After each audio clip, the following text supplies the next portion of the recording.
Cette vidéo est financée par les membres de la chaîne. Cliquez sur rejoindre pour soutenir mon travail et bénéficier de toutes les séances sans pub et de 20 hypnoses inédites. Je reviens début septembre. En attendant, vous pouvez découvrir mon nouveau podcast Empathie, précommander si vous voulez mon livre Être zen, ça s'apprend avec 10 heures d'hypnose et un programme de 8 semaines anti-stress. Et vous pouvez même tester gratuitement une des hypnoses du bouquin. En attendant, bon été! Je dis toujours que la base d'une bonne culture, c'est une bonne sous-culture. Xavier d'Horizon, vous êtes né en 72, les 70s avaient 2 ans. Ça veut dire que votre sous-culture s'est construite en biberonnant des Strange, c'était des bandes dessinées qui parlaient des super-héros Marvel, mais aussi en regardant des dessins animés comme Albator, Capitaine Flamme, Goldorak, qui est le robot géant qui se bat à coups de fulgure au poing contre les méchants Golgoth, et que vous venez d'adapter en BD. Alors évidemment, si tout ça, en écoutant le podcast ou en regardant la vidéo, vous ne vous dites rien, c'est simplement dire que vous êtes né avant ou après. J'ai l'impression aussi que L'île au trésor est aussi passé par là, le roman de Stevenson, qui vous a inspiré la BD Long John Silver, et aussi la littérature, La ferme des animaux, dont vous avez fait la séquelle, Le château des animaux. C'est une BD, le Troisième Testament, la quête d'un mystérieux texte apocryphe qui vous a fait connaître, et vous avez fait le scénario du 35e et cultissime Torgal. Prolifique vous l'êtes, je voulais tout lire, et alors là vous allez entendre un petit gémissement au moment où je vais essayer de montrer les bandes dessinées à l'écran, donc j'ai essayé de tout lire, et là, à l'écoute, vous entendez les petits gémissements de fatigue en soulevant la tonne de BD, et ce n'est qu'une toute petite partie de ce que vous avez pu écrire. Au XVIIe siècle, il y avait quelque chose qu'on appelait la hiérarchie des genres, c'est-à-dire que dans la peinture, on considérait que le portrait était au-dessus de tout, venait après la scène de genre, le paysage, la nature morte. Moi, je ne crois pas du tout à cette hiérarchie, je ne pense pas qu'il y ait des hiérarchies dans l'art, je pense qu'il y a des choses qui tiennent de l'art et d'autres qui n'en tiennent pas, mais toutes les formes sont possibles. Vous êtes un pro du scénario, on vous doit Les Brigades du Tigre, cinéma. Vous avez été script doctor, c'est-à-dire que vous avez réparé des scénarios qui ne fonctionnaient pas très bien. Vous avez fait des scénarios de jeux vidéo. Et maintenant, vous êtes sur une mission top secrète pour le ministère de la Défense. Mais ça, on n'en parlera qu'à la fin. Alors, je sais que c'est un chantage à l'info croustillante, mais comme ça, on est sûr que vous écouterez jusqu'au bout. Alors, Xavier d'Horizon, qu'est-ce qui vous rend aussi éclectique ?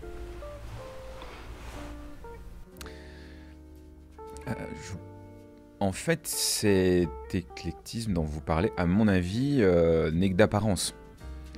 C'est-à-dire que tout ce que j'ai écrit a quand même, je pense, plusieurs formes, en tout cas, a une colonne vertébrale, une unité. Une unité d'abord parce qu'il s'agit de récits dits de genre. J'ai écrit du western, du viking, de l'aventure, mais à chaque fois, ce sont des récits que les amateurs de cinéma ou de bande dessinée qualifient déjà de récits de genre. Et ensuite, il y a une unité dans le type de récit que j'aime. Moi, j'aime ce qu'on appelle la dramaturgie classique. C'est-à-dire des récits qui sont chronologiques, qui ont relativement peu de points de vue, dans lesquels l'enchaînement des faits est rationnel, et qui ont pour objectif, via une métaphore, via une imitation de la réalité, une mimésis, comme on dit, depuis Aristote, ont pour vocation de passer du sens. Donc passer du sens par le plaisir, c'est en fait, via une dramaturgie classique, c'est tout le temps ça que je fais. Donc de ce point de vue-là, c'est pas très éclectique. C'est-à-dire que je fais pas de récits déstructurés, je fais pas de récits d'avant-garde, je fais pas de récits irrationnels. Vous voyez, je fais pas tout ce type de récits, je fais pas de poésie. Jusqu'à maintenant, j'ai pas fait de comédie pure, par exemple. Et la seule chose qui fait qu'il y a un éclectisme apparent, par exemple, dans le choix des périodes, c'est simplement que plus j'avance dans mon trajet personnel, plus je découvre des périodes passionnantes, des drames passionnants, des tragédies passionnantes, et donc j'ai envie d'en parler. Mais il y a à chaque fois cette ligne commune qui irait un peu contre ce jugement d'éclectisme. Est-ce que ça veut dire que vous avez une méthode où votre plaisir est là d'être une sorte de passeur de culture? Parce que je regardais les bandes dessinées que vous avez écrites, Ulysse 1781, Le Château des Animaux, Goldorak. Il y a quasiment toujours une référence culturelle, historique ou littéraire. Est-ce que vous décrivez comme un passeur de culture? Est-ce que c'est une méthode ou est-ce que c'est simplement votre plaisir? Les deux. Les deux. Plaisir, parce qu'en fait, en tant que scénariste, un des grands plaisirs dans ma vie, c'est de me documenter. Il faut comprendre que la documentation, pour moi, c'est entre un tiers et la moitié du temps d'écriture. Et c'est génial d'avoir une vie où en fait on se dit bah tiens cette semaine je vais voir tous les films par exemple qui traitent d'extrémisme religieux, ou la semaine prochaine je vais lire un livre sur le combat à l'épée au XVIe siècle. Vous voyez, c'est génial de se lever le matin et de se dire qu'on a ça à faire, d'être curieux et d'aller creuser dans des époques, et en général dans l'histoire, enfin l'histoire ou la philosophie ou la psychologie, parce que c'est les domaines qui en fait nous nourrissent. Donc, d'un côté, c'est un plaisir, bien sûr, et puis la volonté, qui est associée à la volonté de transmettre ça, vous avez raison. Et d'un autre côté, c'est une nécessité, parce que, en tant que scénariste, bah, je ne suis pas universitaire, je ne suis pas un chercheur, je ne suis pas historien, je ne suis pas psychologue, je ne suis pas philosophe. Et donc, à chaque fois, j'ai besoin de me documenter pour avoir des éléments pour mon histoire, des choses à vous raconter. Et puis, simplement, même en termes de méthodologie de travail, pour écrire, j'ai besoin de murs. J'ai besoin d'être emprisonné, j'ai besoin d'une contrainte créative. Moi, je m'appuie sur une contrainte. Et la contrainte sur laquelle je m'appuie, c'est en général, effectivement, l'histoire ou des périodes, en tout cas culturellement très, très marquées. Est-ce que vous avez peur d'écrire ce que vous voudriez, comme ça, au fil de la plume, guidé par votre inspiration, sans référence précise, presque de l'écriture automatique? C'est quelque chose qui vous fait peur? Vous avez déjà testé? Ouais, mais en fait, ça me fait pas peur, c'est que c'est juste que dans ma perception des choses, en tout cas, ça n'a aucun sens. C'est-à-dire que mon but, comme je vous l'ai dit dès le départ, c'est d'écrire des histoires qui, j'espère, donneront du plaisir à mes lecteurs et éventuellement, peut-être, feront passer mon opinion sur les gens, le monde, la politique, donc un sens.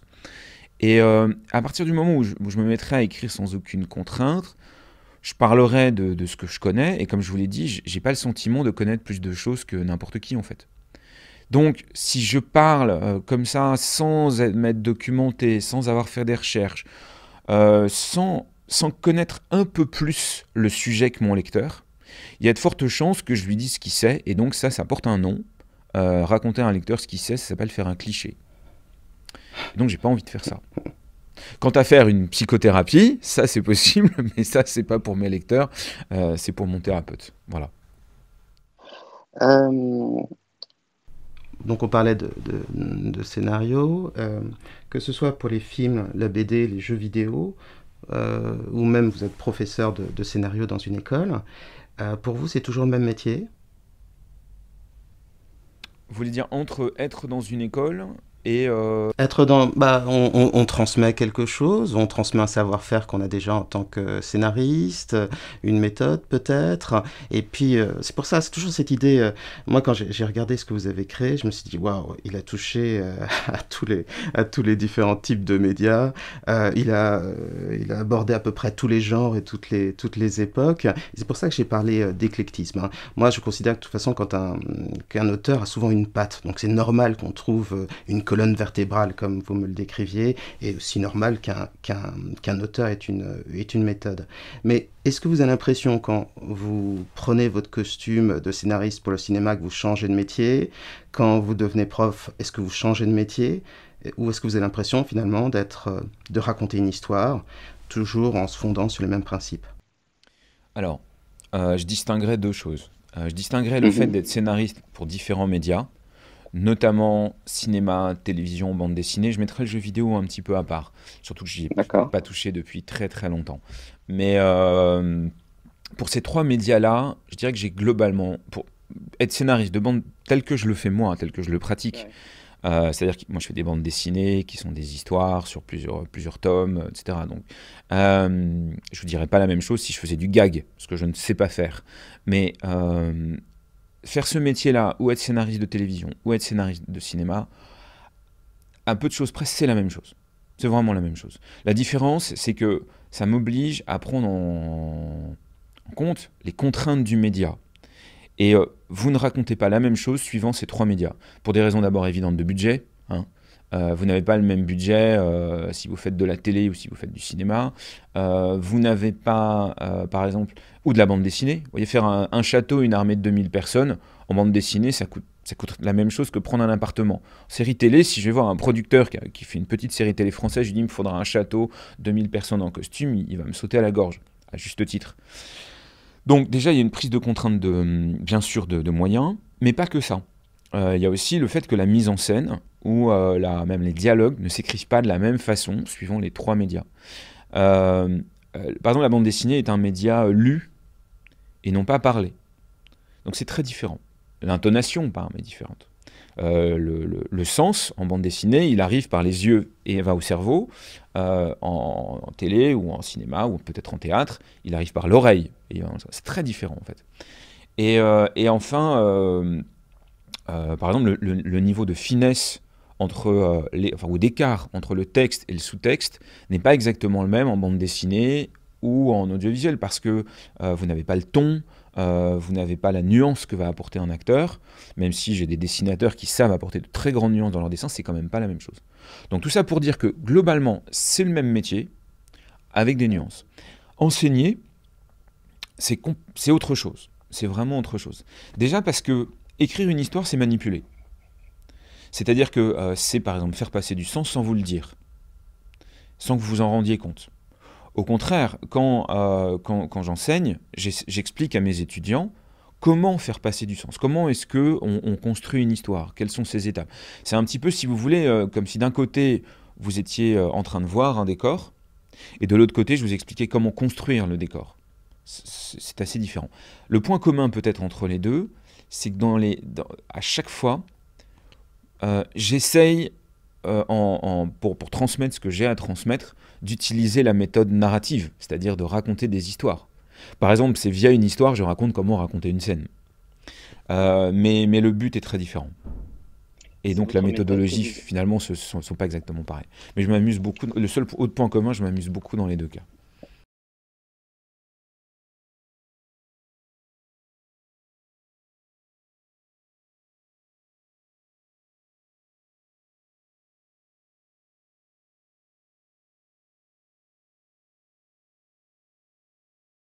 Quand vous enseignez, est-ce que c'est votre méthode que vous enseignez ou plusieurs méthodes différentes? Il faut dire qu'en France, on n'a pas vraiment l'habitude de penser à une méthode d'écriture. Nous, on imagine toujours que le génie ou la muse inspire le scénariste ou l'auteur en général.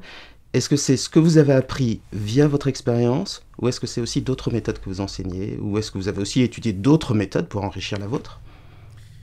Alors déjà, merci pour cette question, parce qu'effectivement, un des grands drames, mais je parle vraiment de drame de l'écriture en France, c'est cette idée assez incroyable que écrire, je parle d'aventure romancée ou d'aventure dramatisée, ça consisterait à se mettre à une table de café au Flore, et puis à attendre que des dieux, que le dieu inspiration descende et fasse que le récit sorte comme ça tout d'un coup en 2 jours au fil de la plume.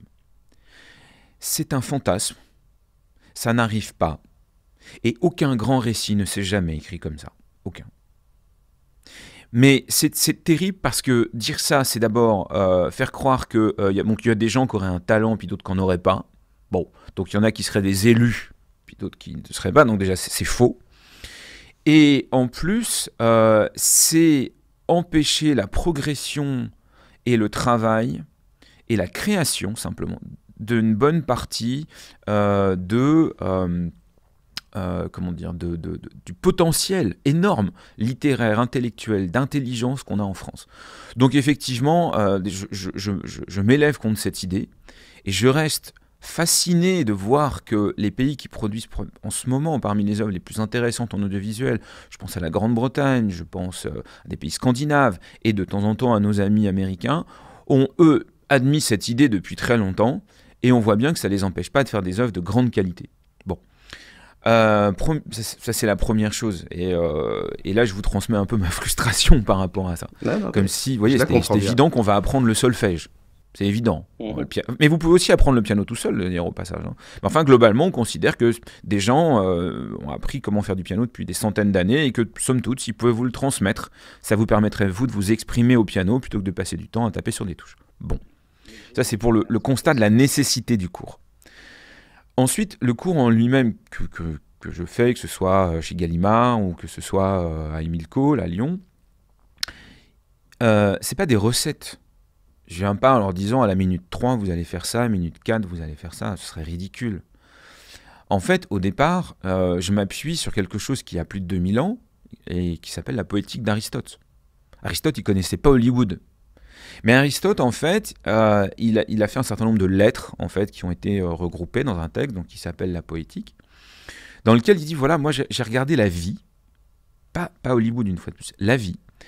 Et je me suis rendu compte que dans la vie, il y avait des choses qui étaient intéressantes, et des choses qui ne l'étaient pas. Et donc, quand on imite la vie, qu'on fait donc une mémésis, eh bien, voilà les mouvements qu'il peut être intéressant de représenter. Et il a écrit là-dessus. Et depuis, un certain nombre de gens, de théoriciens de l'écriture, sont revenus sur la compréhension de ce qu'avait eu Aristote, l'ont adapté parfois au cinéma, parfois au conte, par exemple, comme Vladimir Propp. Ils ont essayé de comprendre comment marchaient les contes, comment ils se construisaient. Et moi, j'ai tout simplement fait une synthèse entre ce que tous ces grands auteurs, ces grands étudiants, théoriciens de la dramaturgie avaient trouvé, que j'ai associé à mon expérience, et à ce que m'ont appris aussi d'autres scénaristes avec qui j'ai travaillé. Moi, j'ai eu la chance de travailler avec des auteurs, avec des scénaristes, avec des dramaturges, ils m'ont appris plein de choses. Donc, ce que j'essaie de transmettre est un mélange d'une théorie de plus de 2000 ans, d'un apprentissage personnel et de l'enseignement que j'ai moi-même reçu de gens avec qui j'ai travaillé. Alors, quitte à appuyer sur la frustration, moi j'ai l'impression qu'il y a un complexe français. Alors, il y a plusieurs types de complexes. Il y a les complexes d'infériorité, les complexes de supériorité, puis vous avez les complexes d'infériorité-supériorité. On peut avoir les deux en même temps. Alors en France, j'ai l'impression qu'un film intello, on sait faire. Un blockbuster ou un film de genre, par exemple de l'horreur ou de la SF, ou un film de super-héros, on ne sait pas faire ou on ne veut pas faire. Et la BD me semble préservée de ça. Mais elle est peut-être malgré tout pas aussi largement diffusée que les mangas ou les comics. À part cette méthode, cet enseignement de la dramaturgie, qu'est-ce qui nous manque à votre avis ? Vous savez, on a plusieurs journées pour en parler ou pas ? En fait, d'abord, j'essaie de faire une réponse relativement courte, mais il faut d'abord savoir que ça ne nous a pas toujours manqué. Si vous regardez, et là je vais parler un peu de cinéma, mais si vous regardez le cinéma des années 40, même des années 50, jusqu'en fait à la fin des années 60, vous allez voir que les Français arrivaient à aborder des genres très différents, du fantastique, du mystérieux, du polar, avec une qualité qui dépassait de loin ce que pouvaient faire nos cousins anglo-saxons. Je sais pas, mais revoyez par exemple Les Disparus de Saint-Agile ou revoyez l'assassinat du Père Noël, si on peut parler de récits d'enfance avec du mystère, et vous verrez à quel point on savait non seulement réaliser et mettre en place des récits de genre avec un potentiel d'évocation absolument incroyable. Donc déjà, on a su faire et donc on devrait savoir. Ensuite, moi, je verrais deux raisons majeures, mais que le temps va m'empêcher de développer. Mais le premier, c'est que pour faire des récits de genre, en dehors effectivement de ceux dont vous avez parlé, sur lesquels effectivement la France, l'audiovisuel français arrive à produire des œuvres d'une qualité incroyable. On a des récits sociaux absolument géniaux, brillants. On a des comédies qui sont parfois vraiment d'excellent niveau. Mais pour le genre, effectivement, on a un problème. Et ça, il vient à mon avis de deux choses. Il vient du fait que on a complètement perdu cet apprentissage justement de l'écriture. Et ça date en gros de la Nouvelle Vague, qui a complètement décrédibilisé cet apprentissage de l'écriture classique. Et donc, en fait, les gens, contrairement à ce qui peut se passer dans les pays anglo-saxons, n'ont plus le même langage, n'ont plus le même métier. Et si moi, par exemple, je croise 3 scénaristes anglo-saxons, et que je connais leur méthode de travail, on va avoir le même langage, on va parler la même langue. Et ça va énormément nous aider à travailler, à organiser notre écriture. Si je prends 2 autres scénaristes français, qui seront probablement tout aussi brillants, tout aussi intelligents, tout aussi cultivés, c'est pas le sujet. Mais déjà, on n'aura pas les mêmes termes, pas les mêmes méthodes, donc déjà, on va perdre un temps fou. Donc il y a la première raison, c'est une perte énorme de savoir-faire. Pas tant en décor, en lumière, en mise en scène, mais en savoir-faire narratif. On a énormément perdu depuis donc la fin des années 60. Et la deuxième chose, c'est en fait, pour faire des récits de genre, du drame historique, de l'aventure, de la SF, du fantastique, vous avez besoin de toute une industrie, et cette industrie doit avoir besoin d'entraînement. C'est-à-dire, si elle en fait un tous les 20 ans, elle va galérer, pour dire les choses simplement. Si elle en fait un tous les 6 mois, elle va être rodée. Et donc, nous, on a un problème, c'est comment on en fait un tous les 15 ans et qu'on n'a pas l'habitude et qu'on ne sait pas les écrire, 9 fois sur 10, on se plante. Donc, une fois de plus, ça ne veut pas dire que c'est pas possible, ça ne veut pas dire qu'on n'a pas les gens, on a les gens, on a les talents. Il nous manque le système industriel et il nous manque un réapprentissage de l'écriture. Je trouve, à titre personnel, que les choses vont dans le bon sens. Vous voyez, il y a la FEMIS, par exemple, a créé un département écriture, le Conservatoire européen d'écriture audiovisuelle s'est développé. Donc il y a plein de gens qui ont conscience de ça. Ce que je dis n'est pas du tout un discours isolé. Non, il y a plein de gens qui ont pris conscience, qui essayent, mais ça va mettre du temps. Ce que je trouve dommage, simplement, c'est qu'on est un pays qui a une richesse, et je le vois notamment dans les ateliers que j'ai chez Gallimard, c'est qu'il y a une richesse d'auteurs qui ont des thèmes, qui ont une culture, qui ont un propos, un regard absolument incroyable. Et justement, c'est comme si on avait, si vous voulez, des filons de minerais magnifiques, et on n'a pas le système minier et sidérurgique pour l'exploiter. Et ça, de mon point de vue, c'est un drame. Je voudrais vous poser une question un petit peu cliché, si vous me le permettez. Ça vous a pris, je crois, 5 ans pour écrire la suite de Goldorak. En tout cas, ça a pris 5 ans pour que la bande dessinée voie le jour. Il y a des auteurs comme John Irving ou Paul Auster qui se sont lancés dans le scénario pour le cinéma, et ils ont tous abandonné parce qu'ils trouvaient qu'ils étaient un peu trop dépendants d'autres personnes, et puis que ça prenait un temps, mais long. Est-ce que ça vous a tenté d'écrire des romans, quelque chose que vous pourriez faire tout seul, sans dépendre des autres, ou encore une fois, vous avez envie d'avoir des contraintes, de collaborer, de créer quelque chose collectivement? Est-ce que vous avez eu la tentation de l'écriture sans image? Non. Non, pour plusieurs raisons. D'abord, la première, c'est que je ne crois pas avoir un talent littéraire très développé, alors que c'est le point clé, évidemment, enfin un des points clés de l'écriture d'un roman. Ensuite, ça c'est une raison négative, mais j'ai 2 raisons qui sont heureusement beaucoup plus positives. La première, c'est que j'aime l'image.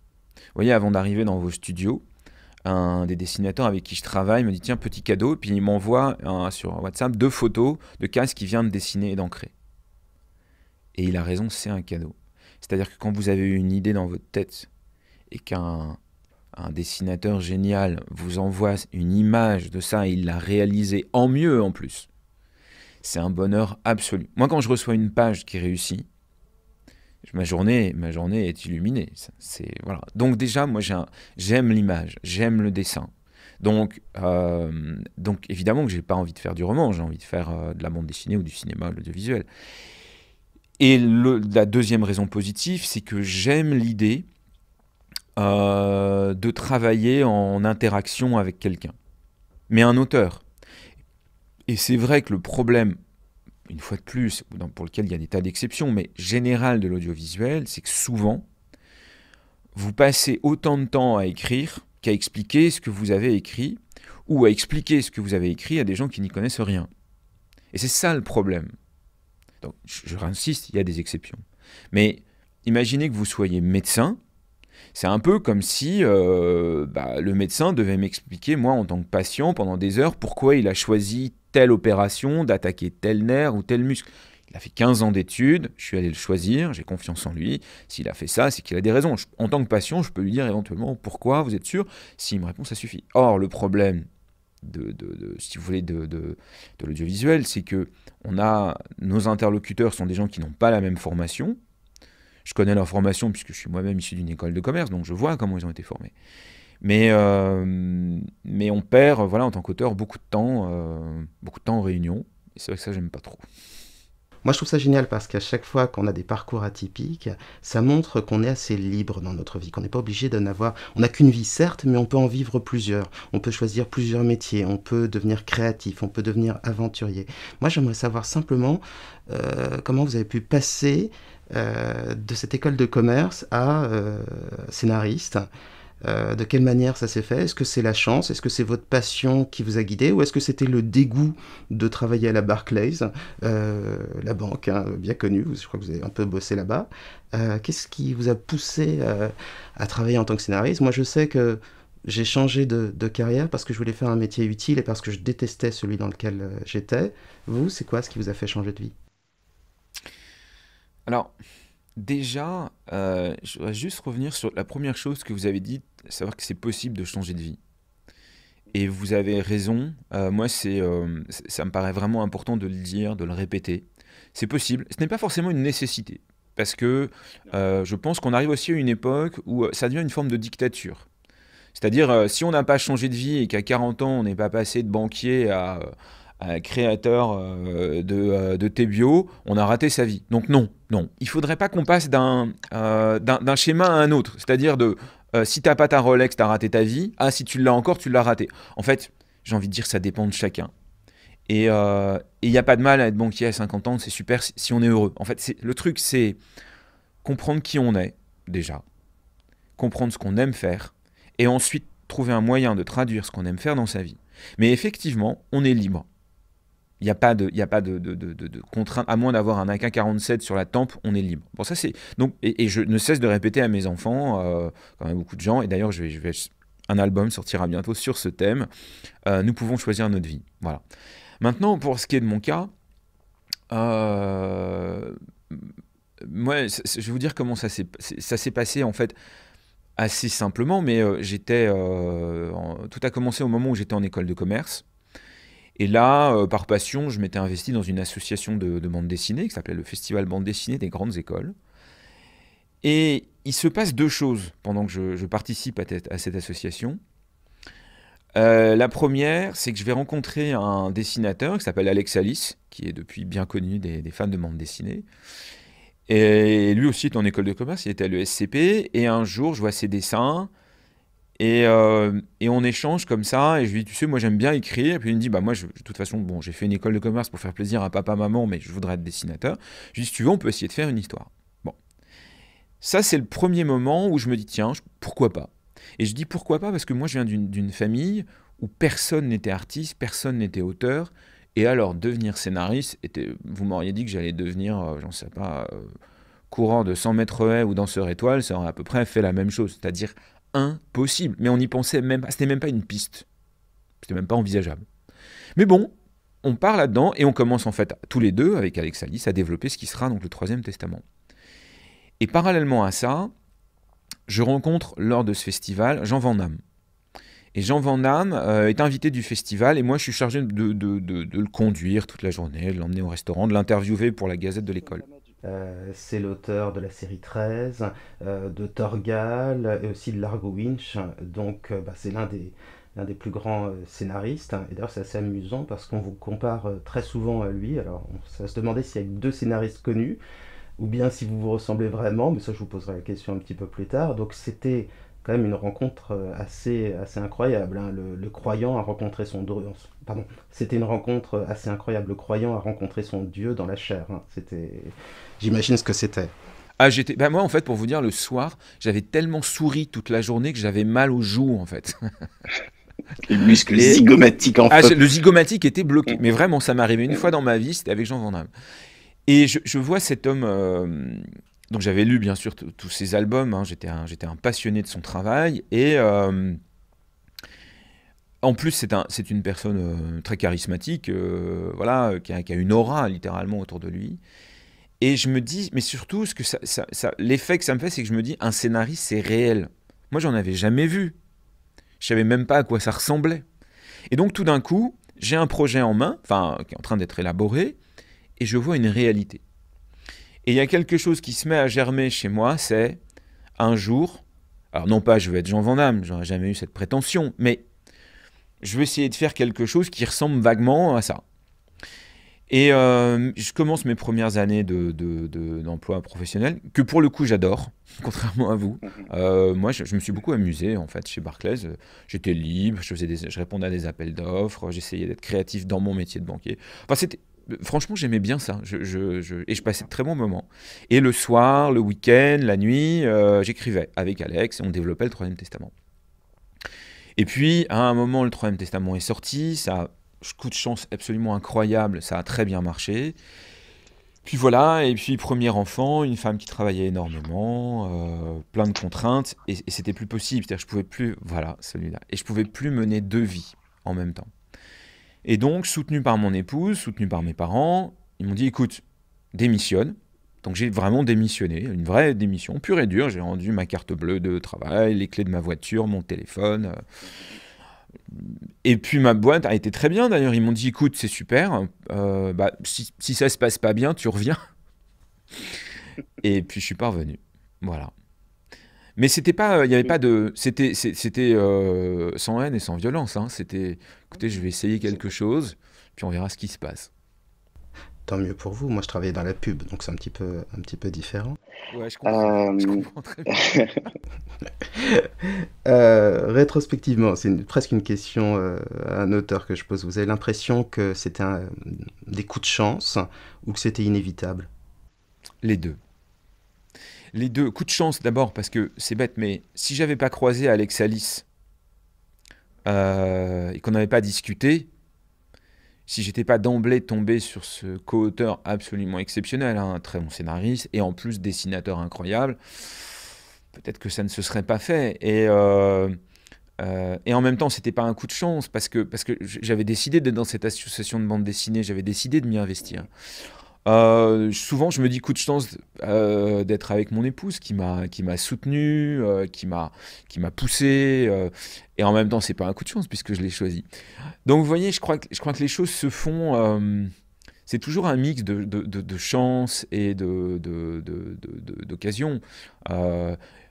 J'avais eu la chance de rencontrer un éditeur, Jean-Claude Camano, chez Glénat, par l'intermédiaire d'Alex et de cette association. C'est lui le premier à nous avoir fait confiance sur un sujet à l'époque où, il faut bien le dire, personne n'y croyait.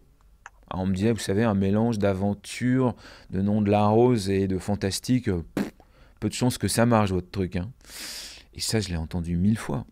Donc, j'ai eu la chance que Jean-Claude Camano soutienne le projet et soit d'accord pour l'éditer. Et en même temps, j'avais créé tout un réseau de relations qui permettait ça. Donc, c'est toujours les deux, en fait. Donc, vous avez servi votre chance, hein, pour reprendre une citation connue.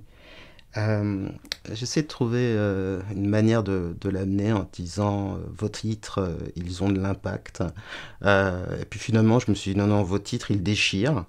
Quel est votre secret pour trouver des titres aussi excellents? Parce que rien que le titre, ça attire tout de suite l'attention.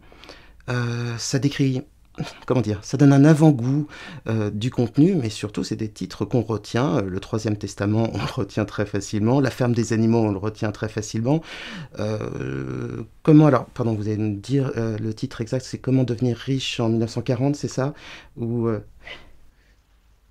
Alors, déjà, celui-là, Comment faire fortune en juin 40, contrairement à tous les autres, celui-là n'a pas été trouvé par moi. Celui-là a été trouvé par mon acolyte, ami de toujours et co-scénariste de 1000 projets, Fabien Nury. Et c'est lui qui a trouvé ce titre-là, Comment faire fortune en juin 40, qui n'était pas le titre de départ. C'est marrant parce que le titre de départ s'appelait Omaha Beach, parce que cet album se terminait là, et puis on a trouvé que ça, c'était quand même... Et là, par contre, tous les deux, on a dû convaincre. Parce qu'au début, on nous a dit, mais c'est long quand même. On dit, oui, mais c'est drôle. Et vous savez, en fait, un album, notamment, doit communiquer très rapidement. Quand vous payez une place de cinéma, vous êtes assis, vous allez rester au moins un bon moment. Quand vous êtes en télévision ou en BD, vous avez une obligation de communiquer vite et d'accrocher votre lecteur ou votre spectateur très très vite parce qu'il peut zapper ou il peut tout simplement aller acheter un autre album ou le refermer. Et donc, l'enjeu, c'est de trouver un titre qui soit à la fois évocateur et qui contienne en lui-même une ironie. Sachant que ce titre sera toujours à mettre en perspective avec votre couverture. Donc, comment faire fortune en juin 40 ? Vous voyez bien l'ironie du sujet. Le Troisième Testament, vous voyez bien l'ironie. Il y a un truc qui colle pas, en fait. Il y aura un deuxième tome, Comment devenir résistant en 1943, ou c'est prévu ou pas ? Pourquoi pas, on y avait pensé à un moment, mais c'est pas d'actualité. Mais ça, Fabien l'a fait, ça s'appelle « Il était une fois en France ». Et vous voyez, là encore, il avait trouvé un titre. « Il était une fois en France ». Donc là, on est dans la référence. Voilà, même Undertaker, par exemple, qui est un western, qui est une série de western, en soi, c'est un titre un peu ironique, puisque vous prenez un western, mais votre titre, qui est anglo-saxon certes, mais renvoie à un personnage qui n'est pas normalement le personnage emblématique du western, puisque là, il s'agit du croque-mort. Le château des animaux, c'est évidemment une allusion à la ferme des animaux, donc à nouveau ironie. Et donc, moi, je crois beaucoup à ça, c'est-à-dire que, pour moi, une couverture ou un titre doit contenir ce que j'appelle l'ironie, c'est-à-dire ce petit élément qui fait qu'il est dissonant et qui va susciter la curiosité de lecteur ou du spectateur. J'ai une question. J'aimerais que vous me fassiez une réponse très courte à une question très longue. J'aimerais que vous me fassiez la chronique d'une BD annoncée. Parce que je crois qu'on connaît très mal le métier de scénariste et que j'aimerais que vous m'expliquiez comment se crée une BD, qui en a l'idée, comment se marie-t-on avec un dessinateur, parce que pour moi ça doit être une sorte de mariage réussi, de quelle forme a par exemple votre scénario, on parlait tout à l'heure avant l'émission, vous me décriviez ça presque comme comme un script. À quel point allez-vous dans le détail sans brider votre dessinateur? Est-ce que ça change d'un dessinateur à l'autre? Bref, une question très longue et très compliquée. J'aurais aimé que vous m'en fassiez une réponse courte, si c'est possible. Alors, je vais distinguer trois choses. L'origine, pour faire court donc, l'origine du projet, sa réalisation, la collaboration avec le dessinateur. L'origine, il y a en gros deux possibilités. Soit un éditeur vient vous voir et vous dit voilà, est-ce que tu aimerais écrire le nouveau Torgal? Est-ce que tu aimerais écrire le premier 13 Mystery? Bon, là c'est lui qui apporte le sujet. Voilà. Soit, et c'est quand même 9 fois sur 10 qui m'arrive, c'est que j'ai une idée. Alors là, je ne peux pas vous expliquer d'où elle vient, d'où elle sort, mais j'ai une idée d'histoire. Une idée d'histoire, c'est-à-dire qui veut quoi, pourquoi, est-ce qu'il en empêche. C'est ça une idée d'histoire, hein. C'est pas juste j'ai une idée, c'est ça une idée. Je crois que Jean Van Damme, vous avez dit que le secret, c'était une histoire où il arrive plein d'emmerdes au héros, sans cesse, sans cesse, sans cesse. Alors ça c'est le... Oui, ce qu'il m'avait dit, c'est que ça, c'était le moteur d'une série. Pour lui, le moteur d'une série, c'est un personnage qui a des emmerdes qui ne finiront jamais. C'est très juste. Vous avez bien l'argot Winch, vous êtes milliardaire, à partir du moment où vous êtes milliardaire, vous aurez des ennuis en permanence. Voilà. Vous êtes flic mais corrompu, vous aurez des ennuis en permanence, etc., etc. Donc, effectivement, trouver un sujet, c'est qui veut quoi, pourquoi et qu'est-ce qui l'en empêche. Et si c'est une série, c'est qu'est-ce qui l'en empêchera en permanence. Si c'est un film ou une pièce de théâtre, qui l'en empêchera jusqu'à un certain moment. Bon. Voilà pour le début, comment ça se passe, mais donc j'ai une idée, et à partir de là, j'écris un scénario. Qu'est-ce que c'est un scénario de BD, pour vous le résumer très rapidement? C'est un document sur lequel il y a écrit, case 1, gros plan sur le gobelet en plastique vide du scénariste, et dialogue. Le scénariste dit blablabla. Case 2, dézoom. On découvre un studio de tournage en période de Covid avec des caméras et tout. Le scénariste est assis sur un fauteuil gris, il a une veste noire et je me décrirai un peu. Case 3, etc. Et je décris tout. Tout, absolument tout. Et de temps en temps, pas toujours, j'ajoute à ça le storyboard de la page. C'est-à-dire, je fais un Donc premier... vous dessinez un petit peu Je dessine un tout petit peu, mais bon, voilà. Imaginez qu'on parle de tennis. Disons que je vais être gentil avec moi, je serais classé 30. Et en fait, mes dessinateurs, eux, ils sont entre 1 et 5 à l'ATP mondial. Voilà. Mais donc, de ce point de vue-là, je dessine. Mais vous voyez à peu près l'écart de niveau qu'il peut y avoir. Et Mais au moins, ça suffit à poser de temps en temps la narration, les bas. Donc, parfois, je le fais, parfois, je le fais pas. Parfois, le dessinateur, lui, m'envoie un storyboard et moi, je lui fais une proposition. Ou parfois, tout est bien d'emblée. Bon. Mais par contre, ce que je fais à tous les coups, c'est une description extrêmement précise de chaque case, de ce qu'on y voit, de comment c'est composé et de chaque dialogue. On en arrive à... Alors, vous allez me dire, mais le dessinateur, alors, il est bloqué, quoi. Mais c'est tout le contraire, en fait. Moi, ce que je lui offre, c'est pas une prison. C'est un point d'appui. C'est-à-dire que s'il a une meilleure idée, bah, il la propose. Si il veut composer la planche différemment, bah, il la compose différemment. Il est responsable du dessin et moi de l'histoire et des dialogues. Donc, moi, je propose quelque chose et lui dispose. Voilà. Donc, il n'est pas contraint. Il a une proposition. Et comment se fait ce mariage ? Je pense que il vient. En général, ça peut être soit un dessinateur vient me proposer de travailler avec lui, soit c'est moi qui le contacte. Parfois, c'est un éditeur qui nous met en relation. Tout est arrivé. Et là, le mariage ne vient que d'un amour total et réciproque. Et moi, je suis amoureux de tous les dessinateurs avec qui je travaille aujourd'hui. Je suis amoureux d'eux totalement. Enfin, de leur travail, bien sûr, vous avez compris. Mais souvent des personnes aussi, au sens tout à fait platonique du terme. Mais j'aime les personnes parce que je vais travailler avec elles pendant des années. Donc j'ai intérêt à m'entendre avec elles, à ce qu'on soit sur la même longueur d'onde. Et par-dessus tout, j'aime leur travail. Je suis leur premier fan. Je ne peux pas travailler avec un dessinateur si je ne suis pas son premier fan. Et sur cette histoire d'ailleurs, sur cette histoire. Parce qu'en plus, un dessinateur avec qui je travaille, je peux lui dire que t'es génial sur cette histoire, mais je ne peux pas te proposer telle autre parce que ça ne correspond pas à ton style. Mais sur les histoires sur lesquelles je travaille, doit y avoir une admiration. Et je suis totalement admiratif des gens du travail des gens avec qui je travaille. Je me posais la question des adaptations, parce que la plupart de vos bandes dessinées, je trouve, pourraient faire d'excellentes séries. Je trouve qu'elles ont tellement de richesse qu'elles auraient du mal à tenir en 1h30. Il y a tellement de rebondissements. J'imagine pas comment on pourrait le réduire à un film. Donc j'imagine soit un film bollywoodien en 3 heures, soit une série. Je ne vois pas comment on pourrait faire autrement. Il y a de plus en plus quand même de séries que l'on vend à Netflix, Amazon. Moi, je verrais bien HBO, je verrais bien HBO, une des télés américaines, produire vos séries, mais peut-être que c'est Canal+, ou pourquoi pas France 2, qui pourrait par exemple adapter Le Chant du Cygne. C'est une histoire magnifique sur la guerre mondiale. Où vous en êtes ? Vous avez combien de bandes dessinées qui risquent d'être adaptées ? Il y en a combien sur le feu ? Qu'est-ce qui se passe de ce côté-là ? Je crois, pour pas vous dire, qu'à peu près 80% de mon catalogue, c'est comme ça qu'on dit, est sous option. Donc c'est-à-dire, il y a des gens qui travaillent dessus pour l'adapter. Mais ça, c'est comme ça depuis 15 ans. Donc, par exemple, je pense que le Troisième Testament a été optionné, voire parfois acheté 4 fois entre Warner, Europa et maintenant je sais même plus, ça a été acheté et racheté plein de fois. HSE a été acheté, optionné 4 fois et maintenant est en développement en série télé en Grande-Bretagne. Les Sentinelles sont en développement chez Canal+, Sanctuaire aussi, je crois. Mais en fait, le problème, c'est comme vous l'avez vous-même dit, c'est des séries très chères. C'est très cher, et 2, c'est pas dans notre... On revient à la partie avant de notre échange, c'est pas dans l'industrie actuelle, c'est-à-dire que c'est pas du drame social et c'est pas de la comédie. Donc on n'est pas très habitué. Donc voilà, c'est développé.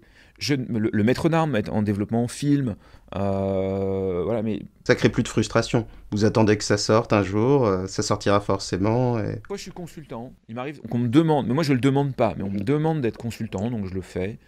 Mais il y a 2 choses. La première, c'est j'ai mis tellement d'énergie, tellement de temps à faire mes albums, que passer à l'étape d'après, vous savez, c'est comme quand vous avez terminé un marathon, vous n'en pouvez plus, quoi. Donc quand on vous dit qu'il faut en faire un deuxième, vous dites là, pardon, mais j'ai dit ce que j'avais à dire, j'ai donné ce que j'avais à donner, je suis sec, Donc, mais allez-y. Par contre, je sais pourquoi je l'ai fait. Donc, si vous voulez mon opinion pourquoi je l'ai fait, je vous dirai. Donc, ça, c'est la première raison. Et la deuxième, c'est que je pense que c'est important que des metteurs en scène, des scénaristes puissent avoir leur opinion et leur regard sur ce que j'ai fait, comme parfois, moi, j'ai pu avoir mon opinion de scénariste sur des romans. Donc, qu'ils le fassent. Puis, s'ils veulent que je participe, mais je suis pas, voilà, je suis pas investi dans tout ça. Je l'avais promis tout à l'heure, est-ce que vous voudriez me parler de Red Team? Ça semble un projet assez incroyable, peu croyable même, puisque vous avez été embauché, sélectionné par l'armée française pour un projet ouais, qui touche à la science-fiction, mais que je trouve assez génial. Vous pouvez me raconter un petit peu ce que c'est que Red Team? En fait, il y a quelques mois, donc bon, l'armée passe par des cabinets de consultants. Ils ne sont pas en direct, mais bon, en gros, l'armée, via ce cabinet de consultants, me dit voilà, on voudrait développer des scénarios pour envisager les conflits futurs auxquels la France pourrait être confrontée et nous y préparer au mieux et éventuellement les éviter surtout.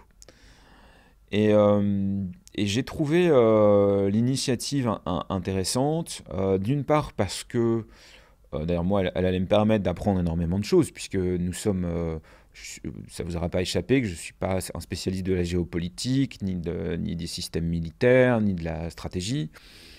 Donc il s'agit d'abord, nous, je dis nous parce qu'on est plusieurs, hein, d'être formés, de recevoir beaucoup d'informations et de connaissances. Et donc ça, en soi, je trouve ça assez intéressant. Le deuxième constat que j'ai fait à ce moment-là, c'est que on est dans un pays qui, malgré quelques défauts évidents, mais reste quand même une démocratie libérale, républicaine, laïque, une des dernières au monde quand même, car si on en fait la liste, cette liste a quand même tendance à devenir de plus en plus courte. Et l'idée, d'une façon ou d'une autre, d'aider cette démocratie républicaine laïque me plaît. L'équipe d'auteurs à laquelle je suis associé comprenait en plus des auteurs que j'estime et avec qui je trouvais intéressant de travailler et de développer des sujets. Et donc voilà, et donc on se regroupe en atelier, en groupe, et puis sur des sujets que nous donne l'armée, on se dit, ok, qu'est-ce que moi, auteur, je sens par rapport à ça, qu'est-ce que je vois venir. Pour l'anecdote, il y a 3-4 ans, j'avais travaillé pour un projet de série qui devait être pour Netflix et pour Fédération, dans lequel on envisageait une guerre civile en France. Ça, c'était 1 an ou 2 ans avant les Gilets jaunes. Et quand on a vu les Gilets jaunes, on s'est dit on arrête. Et en fait, cette crispation qu'on a vue en France, ces souffrances, cet affrontement au sein de la société française, voilà, moi j'avais amené un sujet qui en parlait 2 ans avant. Moi j'ai écrit une série qui s'appelle HSE, Human Stock Exchange, qui traite de la cotation en bourse de l'être humain. En fait, ça, c'est plus de l'anticipation, c'est de la réalité. Aux États-Unis, ça y est, des sociétés mettent ça en place. J'ai même été d'ailleurs contacté par l'une d'elles, ce qui est quand même assez amusant, pour poser un certain nombre de questions.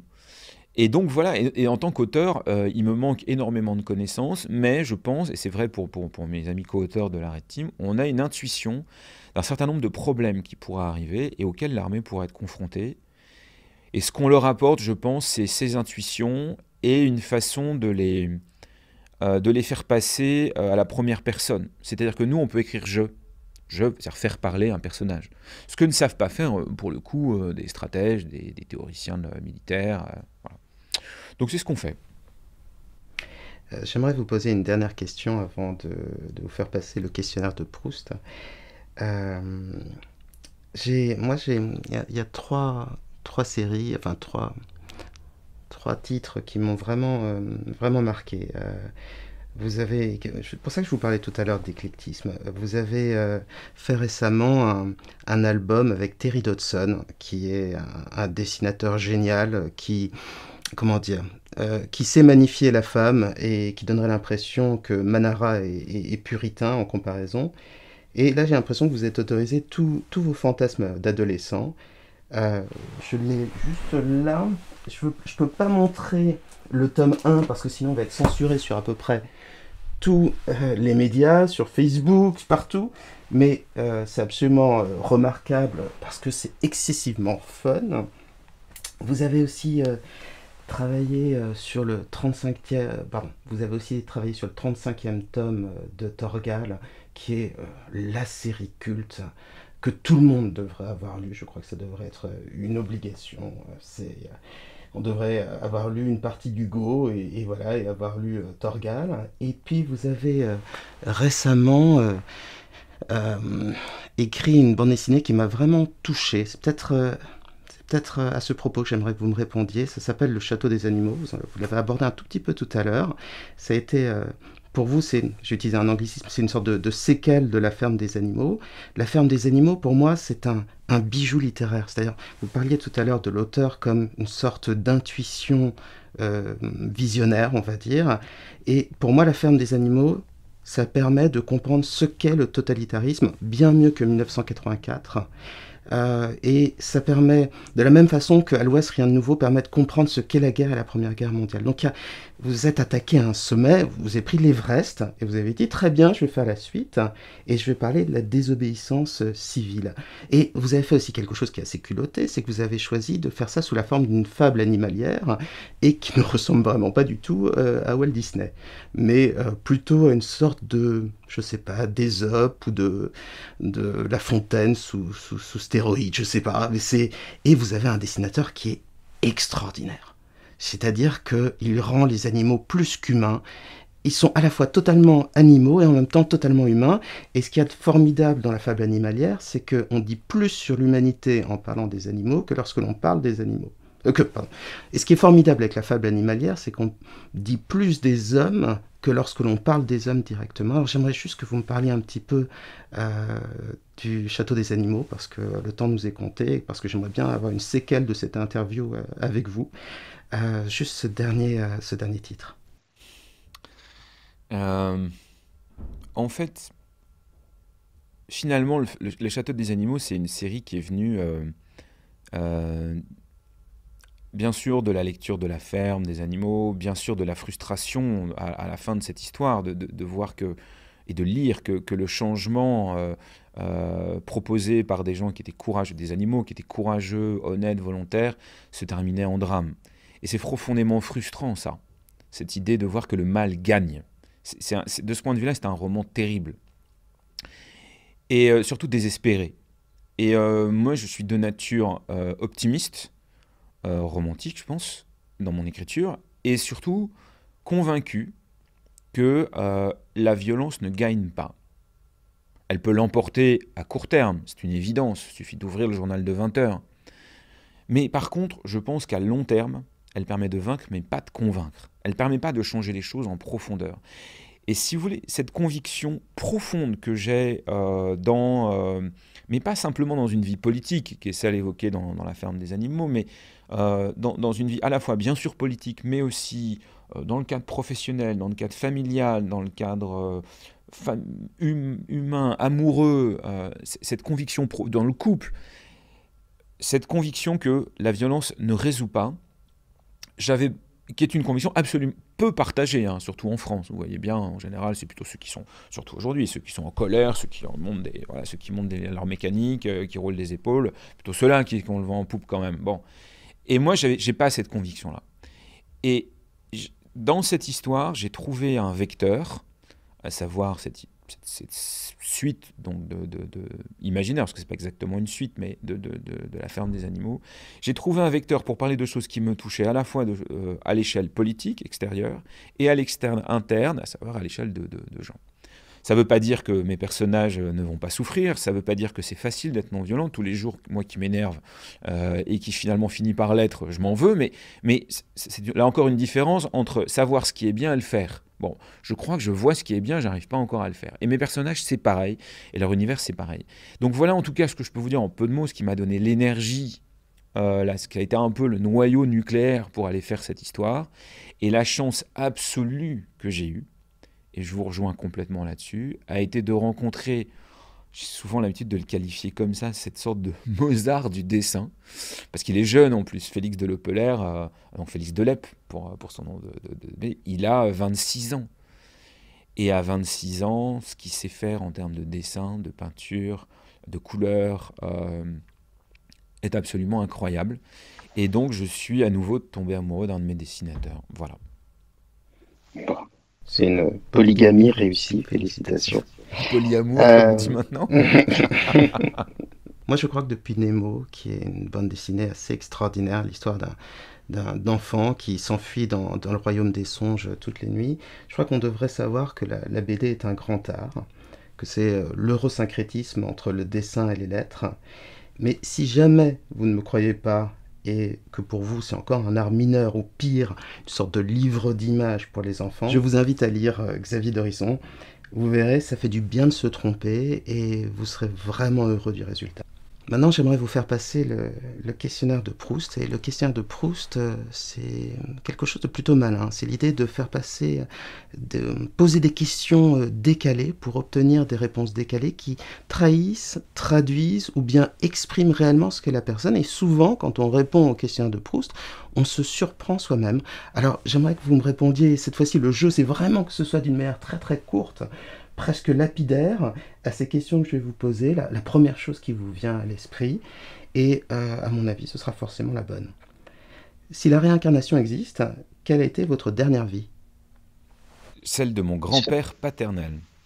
Vous avez eu votre dernière vie, c'était celle de votre grand-père paternel, c'est ça?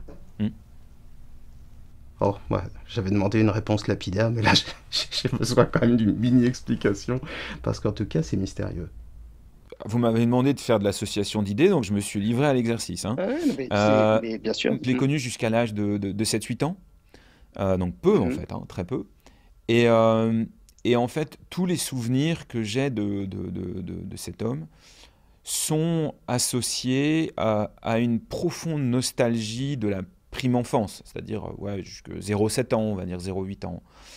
Et sa façon de vivre, ses valeurs, les rapports de gentillesse qu'il avait avec moi, ce que j'ai su de la façon dont il avait éduqué mon propre père, à savoir avec, là encore, beaucoup de bienveillance, beaucoup de sagesse.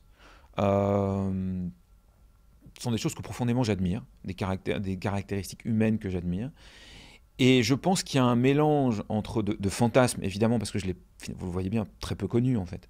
Mais ce mélange de fantasmes sur ce qu'il était, de nostalgie et quand même de ce que j'en sais, crée un mélange qui fait que si on me demande comme ça, tiens, en qui voudriez-vous réincarner, je citerai mon grand-père. Si Dieu fait du sur-mesure, à quoi ressemblera votre paradis et à quoi ressemblera votre enfer? D'abord, si Dieu existe, j'espère qu'il a de bonnes excuses, mais je suis obligé de le ramener à ce qui est ma vie personnelle, et ce serait, je dirais, une vie sans les tragédies de la souffrance humaine, à savoir vieillesse et maladie. Et si déjà il pouvait nous éviter ça, ce serait pas mal. Et un enfer, l'enfer pour moi, c'est l'absence absolue de raison et d'empathie. Ou de raison et de compassion, ce qui n'est pas exactement la même chose, mais c'est la déraison. Et la déraison, pour moi, est liée à c'est très curieux, mais est liée à un manque de compassion et d'empathie. Et c'est effrayant. Quand la déraison s'associe au manque de respect d'une forme ou d'une autre d'humanité, il y a pour moi quelque chose de totalement effrayant. C'est l'enfer. Si on est dans la matrice, que changeriez-vous en premier à sa programmation? C'est que vous savez, dans le premier Matrix, il y a un personnage qui dit « c'est dingue, je suis en train de mordre dans ce steak, j'ai le goût du steak, j'ai l'odeur du steak, j'ai la consistance du steak, je sais qu'il est faux, mais en fait, je préfère celui-là à la réalité qu'on découvre dans le film. » Et quand moi je le vois et je l'écoute, je me dis « il a peut-être pas tort ». Et il est là le problème. C'est qu'en fait, ce que je changerais, c'est que soit je me supprimerais complètement pour aller affronter la réalité, Et parce que sinon, je pose une vraie dissonance qu'à mon avis, on ne va pas être à même de résoudre. Vous voyez ce que je veux dire? C'est-à-dire qu'en fait, si j'étais la matrice, je me supprimerais. Et parce que ça va poser, à mon sens, un problème dans le futur relativement proche. C'est que le monde virtuel va devenir beaucoup plus agréable que le monde réel. Or, je pense que notre cerveau, en tant qu'outil, en tant que système mécanique, n'est pas fait pour gérer ça. Nous sommes une espèce qui est en train d'organiser sa propre escroquerie et qui l'organise très très bien à tel point qu'elle va réussir à s'escroquer elle-même avec une réalité virtuelle. Et donc la seule chose, ce serait que la matrice décide de se suicider. J'aime bien cette réponse. Quel est le dicton ou la citation que vous répétez le plus souvent? Réponse associative. It's not over until it's over. Je la donne en anglais, ça fait beaucoup rire mes enfants, et évidemment c'est une citation tirée de Rocky. Bon, tant qu'on n'est pas mort, tout peut changer, quoi, c'est ça? Tant que c'est pas fini, c'est pas fini. D'accord. Donc tant qu'il y a de l'espoir, on continue. Quel est le plus grand de vos petits plaisirs coupables? Alors, si je mets de côté la gourmandise, qui est quand même un de mes énormes péchés coupables, au sens des 7 péchés capitaux, Ouais, la gloutonnerie. j'avoue que lire Paris Match le samedi matin devant mon café est un de mes plaisirs coupables. Quand la vie semble injuste, triste, douloureuse ou même absurde, que faites-vous pour essayer d'être heureux? J'essaie de me souvenir que ce n'est pas la vie qui est injuste, ce sont les hommes qui peuvent l'être. Ça n'a rien à voir. Y a-t-il un film, une série, une musique ou un livre qui vous a changé? Pas inspiré, changé. Plein. Beaucoup. Mais celui qui me viendrait à l'esprit, c'est le Gandhi de Richard Attenborough. Ça vous surprendra pas. avec, Mais j'étais pas la même personne avant et après avoir vu ce film. Quand vous êtes-vous magistralement trompé pour la dernière fois? Je dirais pas qui, mais récemment, j'ai vu j'étais avec quelqu'un de mon entourage qui m'exprimait la mauvaise opinion cette personne qu'elle avait d'elle-même, et elle se détestait en fait à ce moment-là, elle se trouvait nulle. Et moi j'ai compris ça, moi j'ai perçu ça sur le moment comme une agression, c'est-à-dire comme une façon de dire en fait c'est toi qui te trouves très bien et c'est agressif, et voilà. Et donc je l'avais perçu comme une agression. Et en réalité c'était pas du tout ça, c'était juste une personne qui m'exprimait son désarroi, et donc j'avais rien compris et j'ai été complètement à côté de la plaque. Voilà, dans les relations humaines, j'ai tellement fait de fois l'expérience d'un mauvais ressenti, d'un mauvais jugement, d'une mauvaise compréhension du sous-texte, que les erreurs et les plantages monumentaux sont légion. De quel personnage historique ou de fiction aimeriez-vous vivre la vie? Récemment, comme ça, association d'idées, Jean d'Ormesson. J'ai l'impression que la question que je vais vous poser, elle se pose pas pour vous, et quand je dis ça, c'est plutôt un compliment qu'une critique. Mais quelle est la situation dans laquelle vous vous sentez le plus obligé de faire semblant? Quand je dois cacher mon chagrin.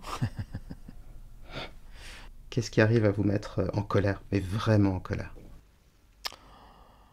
Je sais que j'ai 2 cordes sensibles vraiment à fleur de peau. La première, c'est l'ingratitude, le sentiment d'ingratitude. Et la deuxième chose, c'est lorsque on me met devant le fait accompli, et notamment, je dois bien l'admettre, dans le cadre de mon travail. C'est-à-dire que quelqu'un qui toucherait mon travail l'abîmerait notamment en me mettant devant le fait accompli, a cet énorme pouvoir sur moi, donc, de me mettre dans un état de rage et de colère qui dépasse l'entendement. Et moi qui cherche en plus à essayer de calme, alors là, je pars très très loin. Parce que ce serait un manque de respect vis-à-vis de vous, pour votre art, ou pour l'art en général? Je pense que ce qu'il y a derrière ça, c'est le fait de me dire que tout d'un coup, je ne suis plus en situation de contrôler, en fait.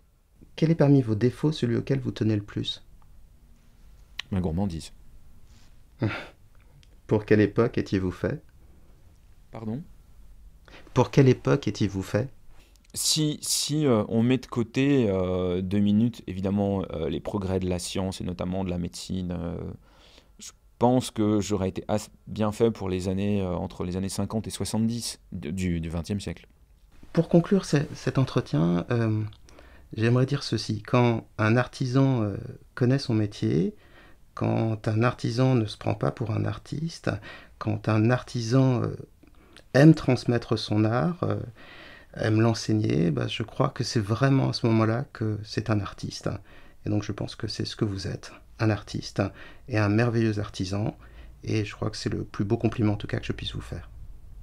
Merci Xavier de Rison. Merci beaucoup à vous. Merci.